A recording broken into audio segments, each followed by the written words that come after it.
Hello, everybody. Welcome to another episode of the Thriving Adoptees podcast. Today, I'm delighted to be joined by Nicole Fowler from Adoptions from the Heart. Looking forward to our conversation today, Nicole. Let's pretend that we've not been talking for the last 20 minutes, right? Yes. Hello. Yes. Clearly Nicole is a adoption professional. She's also a mum through adoption. She has a daughter in her 20s that she adopted from foster care. And if I remember rightly, it's a single mum. Yeah, Yes. Yeah. yeah, okay. Sometimes I can't read my own notes, right? And it's it's what like coming up 2 months since we spoke last. So the biggie, right? Thriving. What does thriving mean to you personally as a mum, as a professional, as a human being, as a sister, daughter, whatever, like what does it Yes. mean to you? As wide as you like, Nicole. Okay, thank you. Um, Thriving means to me, whew, in a bigger picture, I definitely want to um enjoy and cherish my family, my friends, my community, my relationships. And that's not always so easy to live through in the day to day with emotions and circumstances that come up. So I think building my community is really been helpful to that for me and having compassion for others. And then through that, others having compassion for me and seeing each other through this wild journey of being a daughter, a friend, a sister, a mother. I have to have that community around me too. To support one another, to Yes, what does the yes. community give you? The community gives me empathy and advice and courage and enjoyment and fun and being seen, especially if you have a couple really close people to you who you share the good, the bad, and the ugly with without and can be vulnerable with without feeling judged. And there usually is just a couple to a handful of people like that. Um, that helps me be the best mom I can be in any Yeah. moment, professional I can be. Um, Yeah. I've heard a lot about from other adoptive um, mums or moms, right? We call them mums, you call them moms, mums and dads about being judged by others. Uh, and I I think I was talking to somebody who a Brit who lives in the States about this last week, and so my theory was that are Americans more judgmental than Brits? And she said, yeah. It was a loaded question. I knew my opinion, but luckily, I don't know, but her opinion did, and so this kind of need the need to judge or to point out, or it just seems really nasty to me. mhm. And a lot of it is done behind the keyboard with social media now. I think that's made people a lot more comfortable. But where does that come from? Is it from a rigid standard from your parents from growing up that you, I always think that judgment comes from insecurity. That's been my thought on that. And I think that there's room for growth for everyone, but that deep judgment of other people, especially not understanding where I'm never going to understand another circumstances 100%. Mhm. All of us are living very unique circumstances and unique lives. So I don't know that rigid thought of exactly what a person should be is definitely strong. Yeah. it's a long story. Um, I won't tell the whole story, but I did some work in what you call an elementary school, what we call a primary school a few years ago, and they didn't tell me what they wanted until I asked, and the head teacher said, "We just want the kids to be nicer to each other, comma, especially the girls." And she was talking about 8-year-olds, and this was probably 10 years ago. So, yeah, I'm sure there's a lot more 8-year-olds with phones these days than there was 10 years ago. So it wasn't a social media kind of thing. It was like the most important, most long-standing mentor in my life, who judges me not one bit, um, says girls cry and men fight and boys fight. Hmm. Hmm. And so there's like, so for me, nicer to each other in the playground. I went to an all boys school, and we fought in the playground, whereas girls don't fight in playing, they do something else. So I'm going back to the 1970s here on that whole, right? Um, how you talked about compassion earlier on, and so how does this idea of or perhaps truth, right, that the judgments come from insecurity? How does compassion impact this for you?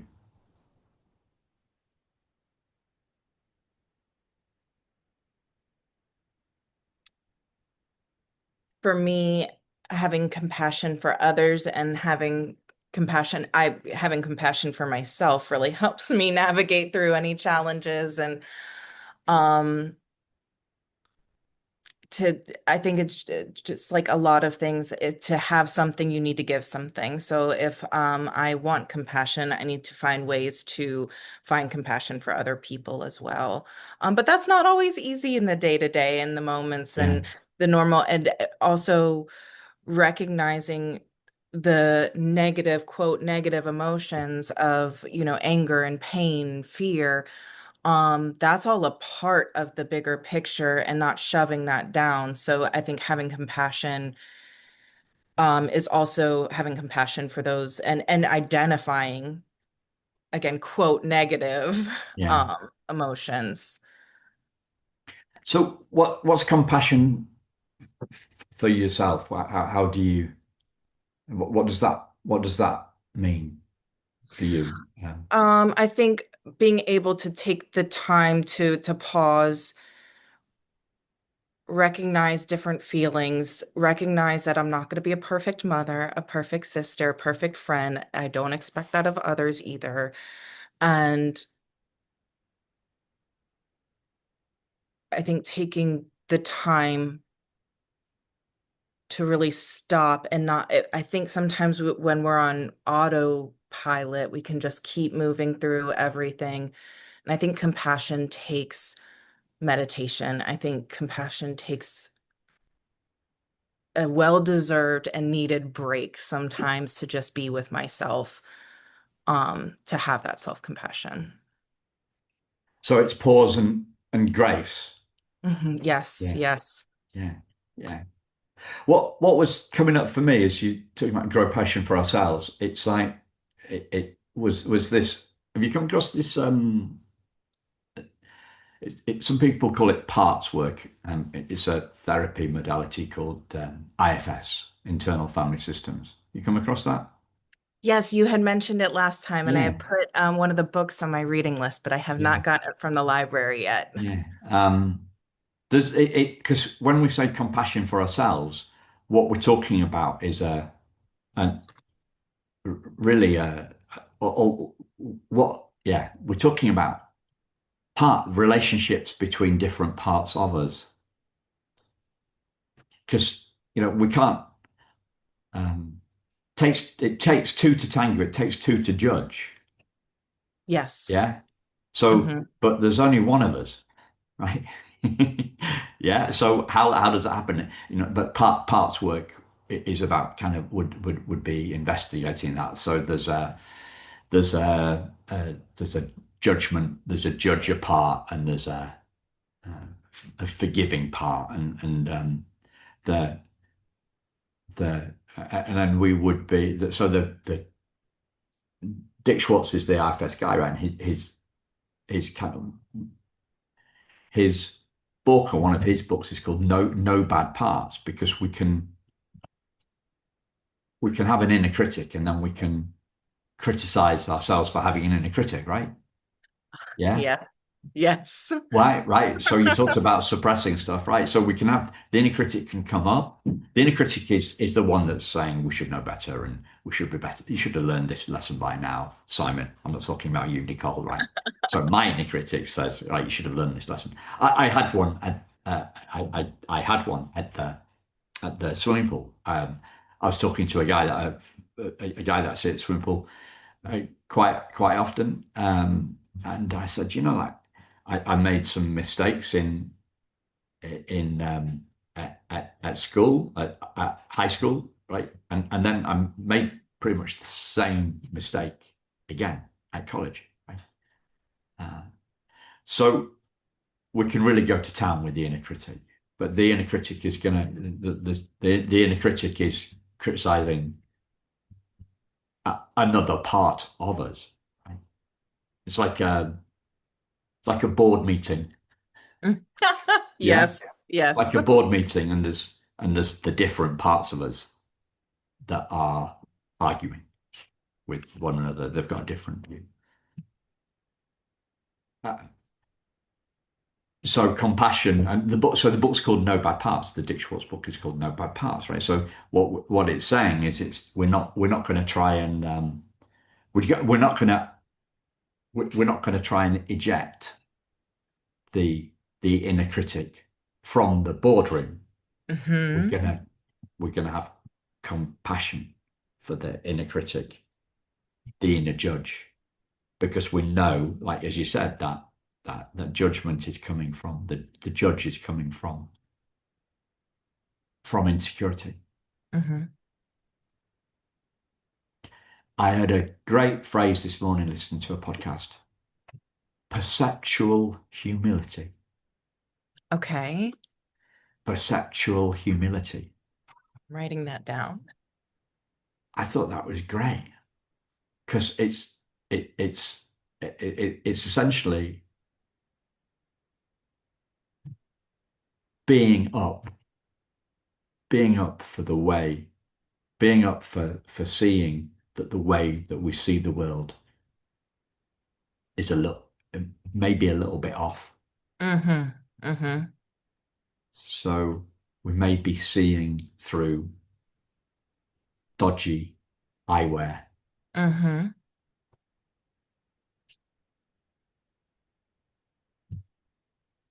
And And what do you do with that? sorry, What do you do with that? what do you do that? Well, it's a noticing thing. Uh-huh. It's a Uh-huh. noticing thing. So if I make it a bit more personal now, me viewing the world through trauma glasses. Hmm. So I can look back now. I can look back, and this happens quite a lot. I look back at certain things from 20 years ago, and I think I wasn't seeing that right.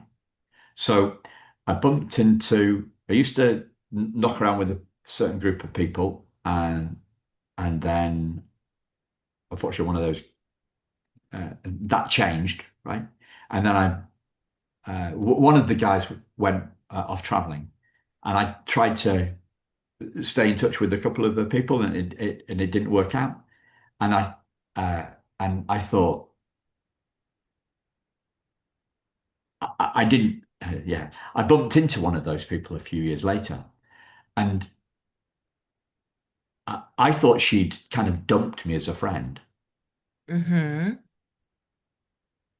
I didn't know that kind of so, but she was gushing about how great it was to see me, and I was like, "Well, you dumped me." Like, I can't understand what's going on, right? I can't understand what, or I don't understand what you're saying now. I don't know why you're so gushing now because you basically, you dumped me. So, but looking back on that now, I can see that was my insecurity glasses were on when you know, I was off. I was off. My perception Hmm. was was incorrect. Um, I've got another one. Walked past an old girlfriend in the street with a new boyfriend and a mum, and she blanked me. Right, she didn't acknowledge me. I was on the way back from the pub and being a bit lippy and had a few beers, and I said, don't say hello then, Fiona." 2 minutes later, I turned around and as I turned around, this fist landed in my face. And I went down on the deck, and the guy was starting to kick me while I was down on the ground, right? And a friend of mine that was with me who knew him kind of pulled him off or got him to stop. And that was when I was 90, so I'm 59 now, so that's 40 years ago, 4 years ago. And it only dawned on me a couple of years ago that she wasn't rejecting me, she wasn't ignoring me on purpose. She must have known what a boyfriend was like. She knew a boyfriend had this jealous streak, and that if she said hello to me, Mm. it was going to cause some ruptions. So perceptual humility is seeing that how we see things might be a little bit off, Hmm. and it becomes a whole new world. That little part of your world becomes completely new. Yes. Perceptual humility. Can I ask if there was ever a time where, or what the moment was that you started learning more about that perception, and when that changed, and kind of surrendering to maybe therapy or any sort of help with changing that? Well, first off, I'm interviewing you, so that's not. It's the natural Sorry, I, counselor in I me. know. And I said that jokingly when you were taking a sip from a straw, right, of a drink. So that went probably, yeah. Um, say the question again. Was there a time, it was it in your teens or 20s or 30s, when you kind of wanted to grow in learning more about your perception and your history and Yeah, I would say it was I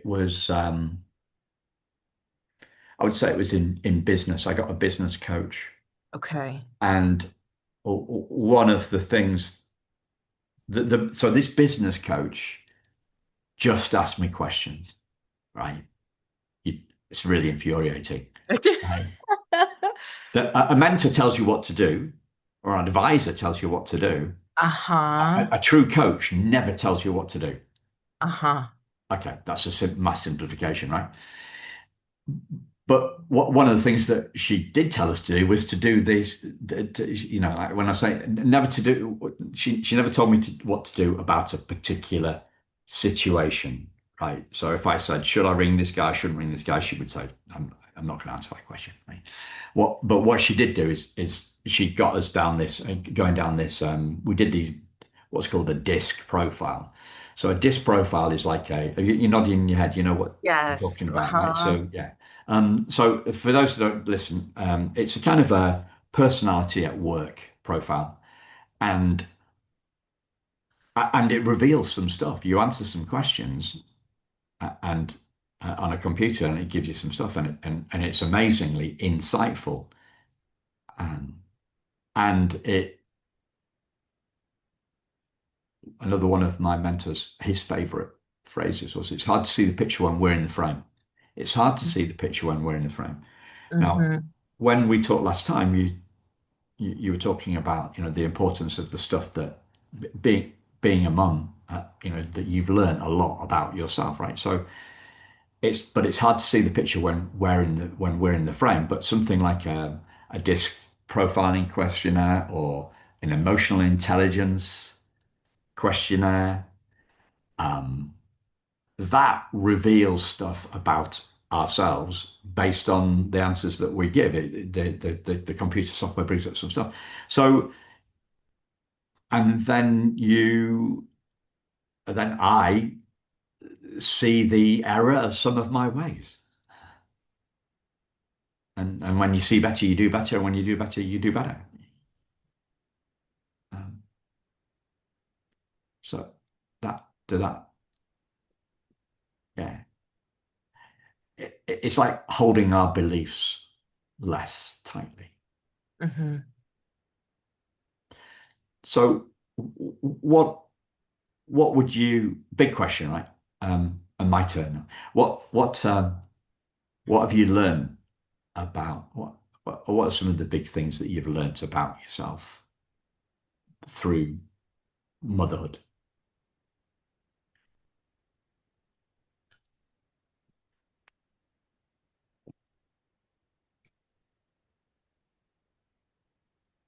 That is a big question. Um, Things I've learned about myself through motherhood. I don't really know. It's been a day by day. My son is 3. He just turned 3. So that's been a lot of, the first year was kind of survival and just trying to get through the day to day. And then my daughter was 18, 19 at the time he was born.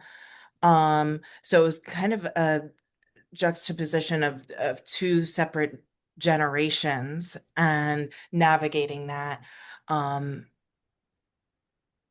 has been a joy, lots of blessings, but lots of challenges as well. So really, I think what I've learned most about myself is having those relationships with my family and friends and community. That's what's valuable to me, and that's what I want my life to be. Yeah. So the community helps you overcome the challenges. Definitely. And I've always wanted to be a part of my community. I volunteer as much as possible. And I want to instill that in my children as well. Um, that want community is to be community and to be involved and be active. Yeah. Yeah. And your inner resilience in these challenging challenges, because I presume there's some learnings around that. Is there? Definitely. I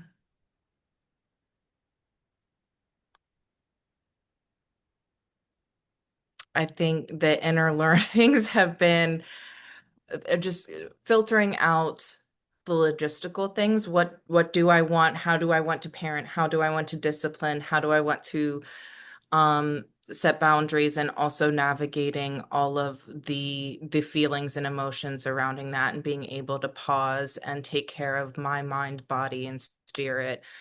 Um, because that's how I'm going to best be a parent. Yeah. Yeah. And so what does that look like for you? Going to the doctor for the first time in 3 years, going to the dentist for the first time in 3 years, going back to yoga for the first time in 2 years, and building in that time and space for me to cancel plans as well, and space for me to say, oh, I was in a moment of thinking, oh, I want to do this and want to do that, and I want to plan this and plan that.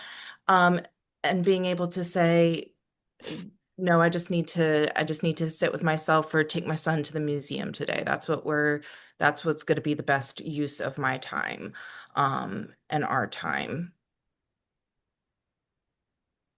Yeah. Yeah, So the logistics have in the past got in the way of your thriving, juggling. definitely. Yeah. Yeah. Hmm. So are there other things that have got in the way of your thriving or get in the way of your thriving, you think?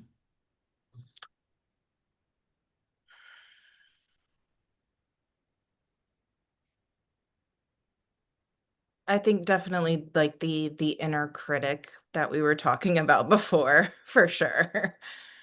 For Yeah. sure. Yeah. You know, there's actually, there is a place in the brain where it lives. Oh, Yeah. Yeah.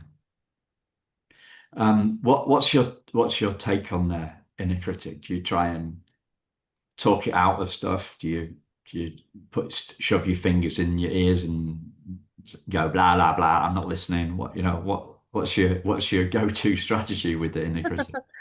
definitely. I am um I'm a freezer in times of stress. I Okay. freeze and kind of dissociate and kind of just get through things. And I've definitely learned more about that in the past several years of,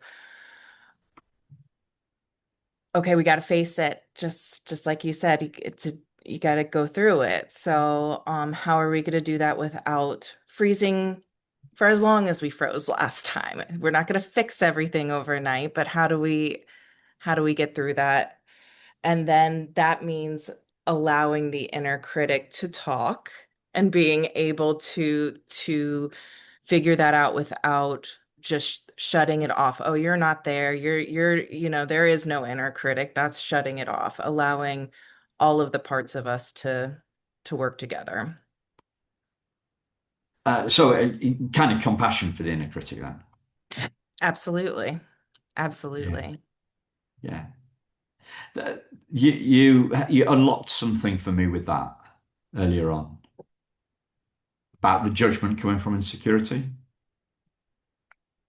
So if the inner critic is coming from insecurity, Hmm. um, the other one that I hear a lot is, um, and everybody just kind of accepts it as truth, is getting in our own way. I'm getting in my own way.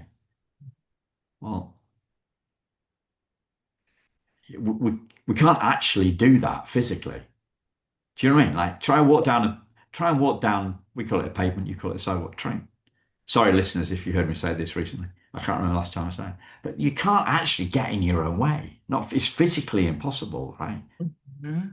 It's physically impossible to get in our own way, but we say it all the time like it's, yeah. So that comes out to the perceptual humility, right? So we're just putting some ideas under the microscope here and seeing, can we actually get in our own way? If we can't get in our own way because it's a physical impossibility, what is getting in in the way? Hmm. Hmm. Sorry, I should have asked that question. If we can't actually get in the way, Nicole, what is actually getting in the way? What do you have a take on that? Um, oh, probably go down a million like psychological things. I do think mind, body, and spirit comes back to a lot of things for me. I try and explore those three things. So, things from the past, traumas from the past, um, how we handle them. And you say, I get in my own way. Here in the States, a lot of people accuse other people of that. They just get in their own way. They just get in their own way. So Yeah. I think of it in um yeah, what Yeah, are we you say trying to say we do by it that? both ways. We do it Yeah. both ways. We say I'm getting in my own way, and we say to other people are getting in their own way. Yeah, Mm-hmm. we project it onto others, and we talk about it ourselves. Uh, Mm-hmm. and it's seen as a criticism, isn't it? Really? Absolutely. Whether it's somebody else getting in their way or us getting in our way. I was talking to a chap about this the other week, and I think it was after we'd finished the recording. And he got to a point and he said, "This is Jamal, a guy I interviewed last week. He talked about uh, decision or indecision, right? So what gets in his way if it's not him? And he said, "Oh, it's a decision. I get to a fork in the road, and I don't know which fork to take. So indecision, or decisions, or indecision, decisions Mhm. gets in his way, Mhm. which I thought was brilliant because I'd never seen that before. I thought that was great. I decided that the only thing that gets in our way, right, was beliefs, like belief that we can't do something. So Mhm. if you ask me a question, if you ask me a question about DIY, you're doing anything painting or decorating, anything around the house, I am not your guy, right? And I have decided I am not going to do that, right? I've Mhm. decided I'm not going to do that because I'm crap at it. So I'm not going to do it. I'm going to pay somebody else. I'm going to avoid it, or I'm going to live with the wonky shelf, right? I'm not going to. So I've kind of decided on that. So I think so for me, beliefs get in our way. I agree. I think that past trauma gets in our way too. I'm a freezer as well. Sometimes on occasion, I'm a freezer. So we've got decisions, trauma, beliefs. What else gets in our way if it's not ourselves? Any thoughts?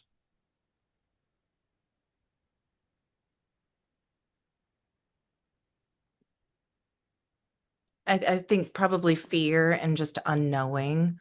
Um, if decisions get in the way, are you spiraling out over what decision could go wrong or right, or all of the things that could go wrong or right with any decision, and maybe just a kind of a lack of radical acceptance of what life is, and also having, I guess, beliefs, as you said, knowing what your beliefs are.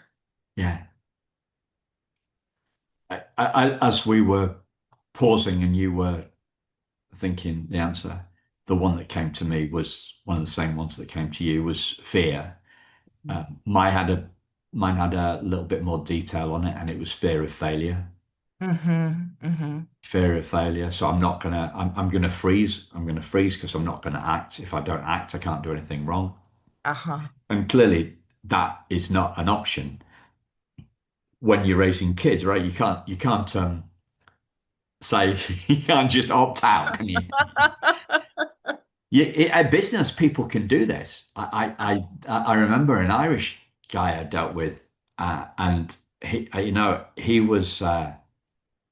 We were on a deadline. They were putting. It was a client. He was putting us under a deadline. All his staff all his team, his boss was putting on a deadline. We are going to deal with him, and he wouldn't make a decision on something.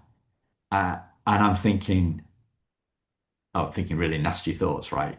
Like, go. I'm really criticizing him Mm-hmm. because he wouldn't make a decision. Like just, and it was as if what it felt like to me is it was a decision that was below him.